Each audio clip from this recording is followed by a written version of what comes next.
আসসালামু আলাইকুম। আশার মিনি কিচেনে সকল বন্ধুদের স্বাগত জানিয়ে শুরু করছি। আজকে আমি নিয়ে এসেছি লাউ শাকের নিরামিষ একটা রেসিপি। খুবই সহজ এবং সিম্পল একটি রান্না। আর নিরামিষ দিনে বা যে কোনো দিনে এইভাবে লাউ শাকের রান্নাটা করে নিতে পারেন। আর গরম ভাতের সাথে এরকম একটা রান্না থাকলে আর কিছুই লাগবে না। এক থালা ভাত নিমেষেই ফুরিয়ে যাবে শুধু এই লাউ শাকের রান্না দিয়ে। তো চলুন লাউ শাকের রান্নাটা দেখে নেওয়া যাক। আর যারা নতুন বন্ধু আমার ভিডিওটি দেখছেন, ভালো লেগে থাকলে অবশ্যই আমার চ্যানেলটি সাবস্ক্রাইব করে আমার পাশে থাকবেন। লাউ শাকের রেসিপির জন্য প্রথমে আমি দেখুন লাউ শাকগুলো বেছে নিচ্ছি।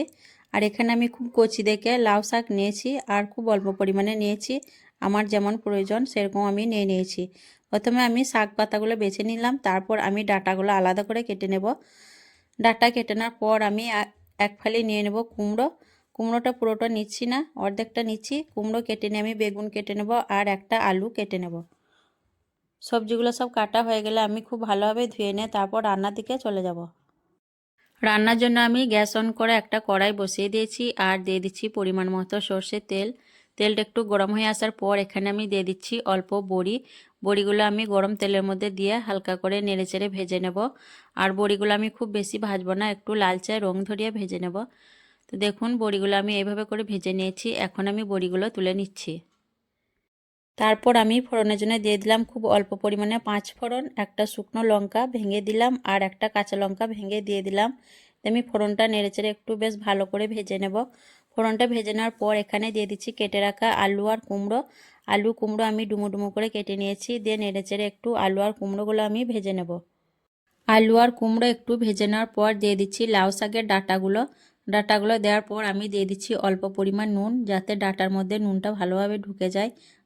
আলু এবং কুমড়োর মধ্যেও নুন ভালোভাবে ঢুকে যাবে, নইলে কিন্তু ডাঁটাটা খাওয়ার সময় খেতে ভালো লাগবে না, পানসে পানসে ভাব থাকবে।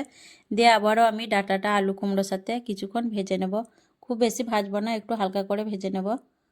আলু কুমড়ো আর ডাঁটা কিছুক্ষণ ভেজে নেওয়ার পর আমি দিয়ে দিচ্ছি কেটে রাখা বেগুনগুলো। তে আবারও আমি নেড়েচেড়ে কিছুক্ষণ ভেজে নেব। বেগুনটা প্রথমেই দিলে হয়তো গলে যেত, বেগুন নরম সবজি, তার জন্য আমি আলু ডাঁটাগুলো একটু ভেজে নেওয়ার পর বেগুনটা দিয়ে দিলাম। দিয়ে আবারও আমি কিছুক্ষণ ভেজে নেব।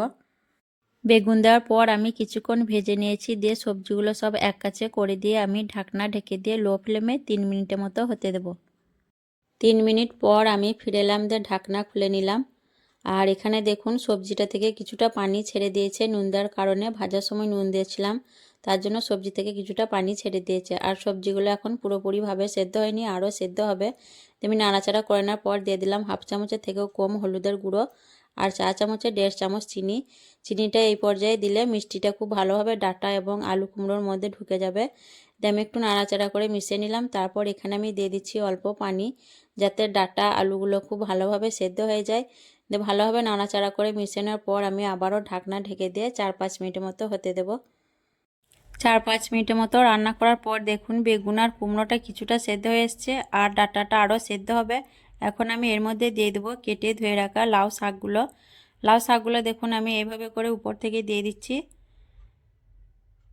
শাকগুলো দেওয়ার পর আমি এখানে দিয়ে দেবো অল্প পরিমাণ নুন। প্রথমে আমি অল্প নুন ব্যবহার করেছিলাম, এখন দিয়ে দিলাম আরও অল্প নুন, তাহলে নুনের পরিমাপটা সঠিক হবে। তারপর আমি ঢাকনা ঢেকে দিয়ে আরও কিছুক্ষণ রান্না করে নেব। কিছুক্ষণ রান্না করার পর দেখুন লাউ পাতাগুলো একদম নরম হয়ে গেছে। এখন আমি একটু নাড়াচাড়া করে নিচ্ছি। আর লাউ পাতা থেকেও কিছুটা পানি ছেড়ে দিয়েছে, দেখুন পানির পরিমাণটা কিন্তু বেড়ে গেছে, শাকগুলো থেকে পানি ছেড়েছে। আমি নাড়াচাড়া করে নেওয়ার পর এখানে দিয়ে দেবো আগে থেকে বেটে রাখা সাদা তিল, সর্ষে আর একটা কাঁচা লঙ্কা একসঙ্গে বেটে রেখেছিলাম, সেটা এখন দিয়ে দিলাম। আর দিয়ে দিচ্ছি বাটিটা ধুয়ে অল্প পানি, আর দিয়ে দেবো ভেজে রাখা বড়িগুলো। আমি নেড়েচেড়ে খুব ভালোভাবে মিশিয়ে নেব। এখানে সাদা তিলের পরিবর্তে আপনারা পোস্ত ব্যবহার করতে পারেন, যেটা খুশি দিতে পারেন, তিল কিংবা পোস্ত যেটাই দিবেন খেতে কিন্তু স্বাদ হবে।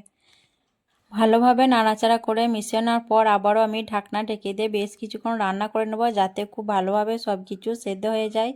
বেশ কিছুক্ষণ রান্না করে নেওয়ার পর দেখুন এখানে কিন্তু আমার সব কিছুই খুব ভালোভাবে সেদ্ধ হয়ে গেছে। আর এখন আমি ঢাকনা ছাড়াই বেশ কিছুক্ষণ নাড়াচাড়া করে রান্না করে নেব। যেহেতু এখানে ঝোলঝোল ভাব আছে, আমি ঝোলঝোল রাখবো না, আমি একটু মাখো মাখো করব তরকারিটা, তার জন্য আমি এখন ঢাকনা ছাড়াই বেশ কিছুক্ষণ নাড়াচাড়া করে নেব। তাহলে কিন্তু আমার রান্নাটা হয়ে যাবে। আপনারা চাইলে কিন্তু এখানে হালকা ঝোলঝোলও রাখতে পারেন।